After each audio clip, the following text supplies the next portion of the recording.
Fine students, अब हम पढ़ेंगे यहाँ पे प्लास्टिक्स के बारे में। अब प्लास्टिक्स कितना इंपॉर्टेंट है मुझे आपको बताने की जरूरत नहीं है, आप डे टू डे पे हर जगह प्लास्टिक्स के बारे में सुनते होगे स्टूडेंट्स। आसपास आप जहां भी देखोगे आपको बहुत सारी चीजें मिल जाएंगी जो प्लास्टिक्स की बनी होती हैं।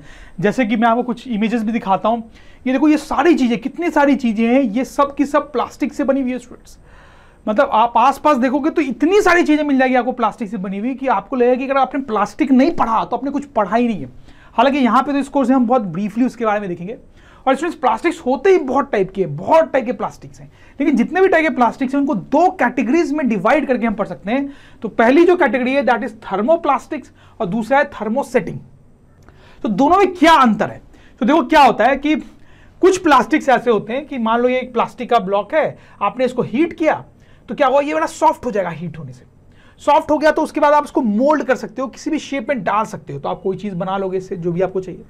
फिर कुछ टाइम बाद आपका मूड किया कि नहीं कुछ और बनाना है, ये बर्बाद हो गया, मुझे काम का नहीं है, तो फिर आप इसको हीट कर सकते हो, फिर ये सॉफ्ट हो जाएगा, फिर आप इसको मोल्ड करके कोई नई चीज बना सकते हो। और फिर यही प्रोसेस आप बार बार रिपीट कर सकते हो स्टूडेंट्स। लेकिन सारे प्लास्टिक्स इतने फ्लेक्सिबल नहीं होते हैं। कुछ प्लास्टिक्स ऐसे होते हैं कि आपने पहली बार जब उनको हीट किया तो वो सॉफ्ट हो जाएंगे और आप उसको मोल्ड कर सकते हो।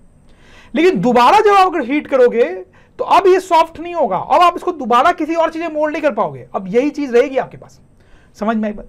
तो they are two different type of plastics. एक के पास ये प्रॉपर्टी है, एक के पास ये प्रॉपर्टी है। तो ये वाले जो होते हैं इनको बोलते हैं थर्मोप्लास्टिक्स और ये वाले जो है इनको बोलते हैं थर्मोसेटिंग्स।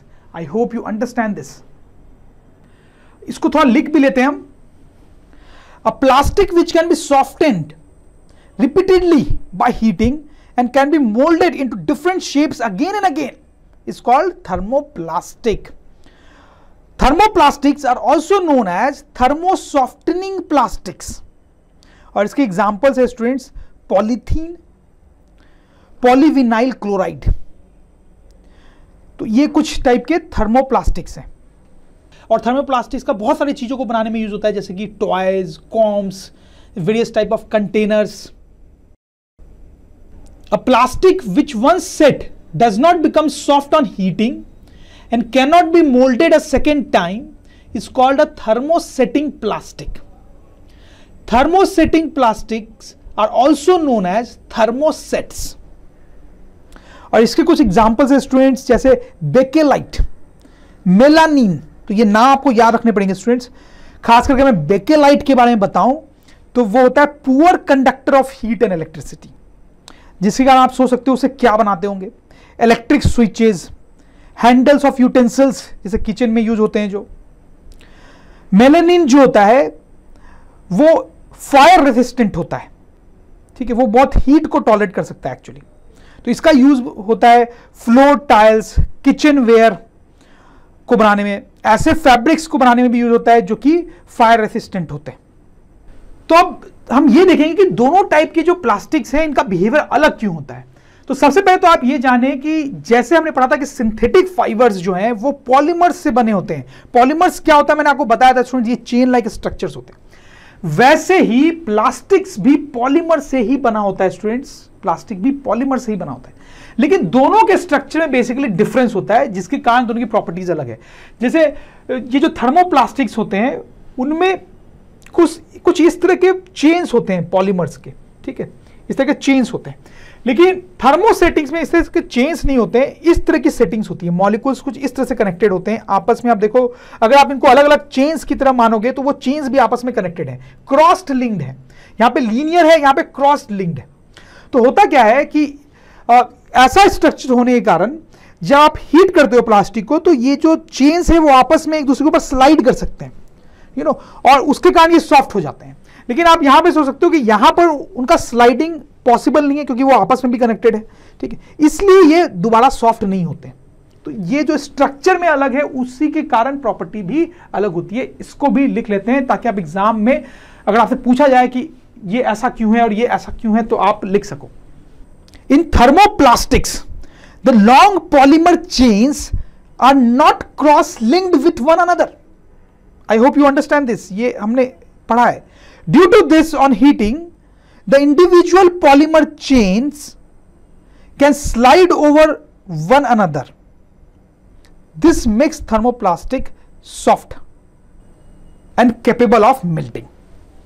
In thermosetting, the long polymer chains are cross linked with one another. This cross linking prevents the displacement or sliding of individual polymer chains on heating. Due to this, thermosetting plastics do not become soft on heating once they have been set into a particular shape. Fine, तो आपको समझ में आया होगा कि दोनों type के plastics क्यों अलग होते हैं और आपको जान के मजा भी आया होगा स्टूडेंट्स. तो अब देखते हैं कि प्लास्टिक की क्या यूजफुल प्रॉपर्टीज होती हैं जो इनको इतना यूजफुल बनाती है कि वो उनको इतनी जगहों पे यूज किया जाता है. तो यूजफुल प्रॉपर्टीज ऑफ प्लास्टिक्स. तो first, they are chemically inactive. देखो स्टूडेंट्स, क्या होता है, जैसे मैं आपको एग्जांपल देता हूं. जैसे ये एक चेयर है, आप देखो, और ये एक चेयर है. ये जो चेयर है ये प्लास्टिक की बनी हुई है और ये जो चेयर है वो हो सकता है आयरन की बनी हुई हो. ठीक है, तो मेटल की बनी हुई है बेसिकली. तो मेटल की ऐसी प्रॉपर्टी होती है कि वो इन्वायरमेंट में जो ऑक्सीजन है या डिफरेंट गैसेज है या पानी है उन सब से रिएक्ट कर जाता है और रिएक्ट करके धीरे धीरे कुछ सालों में वो खराब हो सकता है. लेकिन प्लास्टिक की जो चेयर है ना, ये सालों साल खराब नहीं होगी. हाँ, ये टूट सकती है, वो अलग बात है, लेकिन कभी ये रस्ट नहीं होगी, खराब नहीं होगी. क्यों? क्योंकि प्लास्टिक जो है वो केमिकली इनएक्टिव होता है, वो चीजों के साथ उतनी आसानी से रिएक्ट नहीं करता है. लेकिन मेटल्स बहुत आसानी से रिएक्ट कर जाते हैं. तो मेटल की मैंने चेयर बनाई तो कुछ साल ही चलेगी, उसको मेंटेन करना बहुत मुश्किल है. लेकिन प्लास्टिक की चेयर बनाई तो काफी सालों तक चलेगी. सो ये जो प्रॉपर्टी है केमिकली इनएक्टिव होना, ये प्लास्टिक को बड़ा यूजफुल बना देती है. इसको और डिटेल में भी लिख सकते हैं. Metals like iron get rusted when exposed to air and water for long time. This is because metals are chemically reactive. Plastics do not react with air and water. Due to this, plastics are resistant to corrosion. In other words, plastics are not affected by weather. Plastics are also often unaffected by various chemicals like acids and bases. Next property जो है plastic की वो ये है कि it is a poor conductor of heat. उसके कारण भी इसका बहुत जगह भी यूज होता है. जैसे एक यूटेंसिल लेते हैं स्टूडेंट्स, किचन में जो यूज होता है, तो आप देखो उसका ये वाला जो पोर्शन है, ये जरूरी है कि ये गुड कंडक्टर ऑफ हीट हो, लेकिन उसका जो हैंडल है that must be a bad conductor of heat. ऐसा क्यों? क्योंकि देखो ये गुड कंडक्टर ऑफ हीट होगा तभी ये ज्यादा गर्म होगा, और गर्म होगा तो इसमें रखा हुआ जो फूड है वो भी कुक हो पाएगा. लेकिन इसको बैड कंडक्टर ऑफ हीट क्यों होना चाहिए हैंडल को? क्योंकि अगर ये गुड कंडक्टर ऑफ हीट होगा तो क्या होगा, ये गर्म हो जाएगा, आप इसको पकड़ नहीं पाओगे. और बैड कंडक्टर ऑफ हीट होगा तो ये गर्म नहीं होगा, आप इसको पकड़ पाओगे और इसको आराम से हैंडल कर पाओगे. Right students? तो प्लास्टिक्स जो होते हैं, क्योंकि वो पुअर कंडक्टर ऑफ हीट होते हैं, इसलिए उनका काफी इस्तेमाल होता है बहुत जगहों पे. जैसे यूटेंसिल्स के जो हैंडल्स होते हैं उनको आप प्लास्टिक से बनाते हो. हाँ, पूरा यूटेंसिल प्लास्टिक से नहीं बनाओगे, ठीक है, फिर तो यूटेंसिल्स बेकार हो जाएंगे, लेकिन उनका हैंडल जो है वो आप प्लास्टिक का बनाओगे. नेक्स्ट जो यूजफुल प्रॉपर्टी है प्लास्टिक की वो है कि plastics are bad conductor of electricity. देखो स्टूडेंट्स, इलेक्ट्रिसिटी हमारे लिए बड़ी इंपॉर्टेंट होती है. ये सारे जो अप्लायंसेज चलते हैं वो इलेक्ट्रिसिटी से चलते हैं, और इलेक्ट्रिक वायर आपने देखा होगा इन सबको कनेक्ट करने के लिए यूज किए जाते हैं.